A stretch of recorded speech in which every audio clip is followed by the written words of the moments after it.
dating sanggandikit na sina Nateman at CKYG. May samaan ng loob. Alam mo sa amin tatlo ako pinakamagaling, kasi kaya kong mag-isa kahit saan mo ako dalhin. How the fuck you calling me your brother but you stab me? Walang kaibigan sa industriya, mag-isa lang. Grupo nilang OWL Gang, buwag na nga ba? OWL Gang, matagal ng buwag, tagin ako solo. Bakit ka ba talaga mag-isa? Baka mali. Yo, what's up? Ako nga pala si Cyberflex. Yeah, mainit na mainit ngayon ang parinigan ng dalawang to nang maglabas si Nateman ng kantang pinamagatang Ano Daw na tumatalakay tungkol sa kanyang mga kagrupo or let's say ex-group na OWL Gang. Magkakakampi daw sila pero naglolokohan. Walang kaibigan sa industriya, mag-isa lang. OWL Gang, matagal ng buwag, tagin ako solo. Alam kong di ka naman bulag, wag umastang bobo. Alam mo sa amin tatlo ako pinakamagaling, kasi kaya kong mag-isa kahit saan mo ako dalhin. However, agad naman itong sinagot ni CKYG, but the good thing is hindi siya tunog diss back kundi isang matured approach pabalik kay Nateman na pinamagatan namang What's Wrong?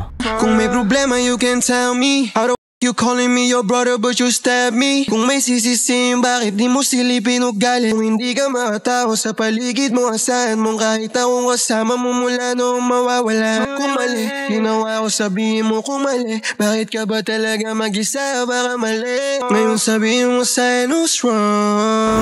Pero ang tanong, saan nga ba nag-ugat ang kanilang hidwaan? Back in the day, sa pagkusbong at kasagsagan ng init ng drill scene, makikita natin na talagang dikit ang OWL Gang sa villain na si Price Tag. At matatandaan din nating isa si Nateman sa mga nang-disrespect noon sa katunggali ni Price na si Bugoy na Koykoy. Nabutasan ka, Bugoy. However, sa paglipas ng panahon, makikita naman natin na isa sa miyembro ng Red Boys ang tila kasapi na sa 2 joints na si YB Neat. Hindi uubra. And kamakailan nga lang sunod-sunod na rin nating makikita na tila lumilipat isa-isa sa 2 joints ang mga miyembro ng OWL Gang tulad nila Riles Cram, CKYG. Anyway, wala man akong sapat na impormasyon kung ano nga ba talaga ang nangyari sa loob nila. Pero kung titignan mo sa mga anggulong to, ay makikita mo talaga ang dumidigman na lang mag-isa si Nateman. Though nakikipag-collab siya sa ibang mga artist, pero mahalata mo talagang nakabukod na siya sa mga movement ng dati niyang grupo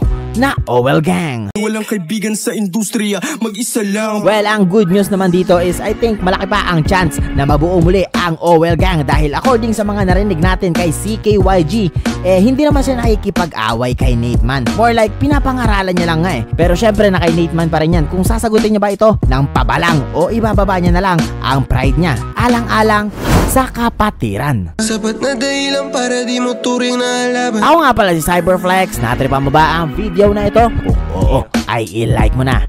At huwag kalimutang mag-subscribe sa aking YouTube channel. Ops, sandali lang. Nga pala, pwede kayong magpapromote ng kanta sa akin. If meron kayong original composed song, message nyo lang ang Facebook page ng Cyberflex at mapeflex na natin ang kanta mo sa halagang 200 pesos via GCash.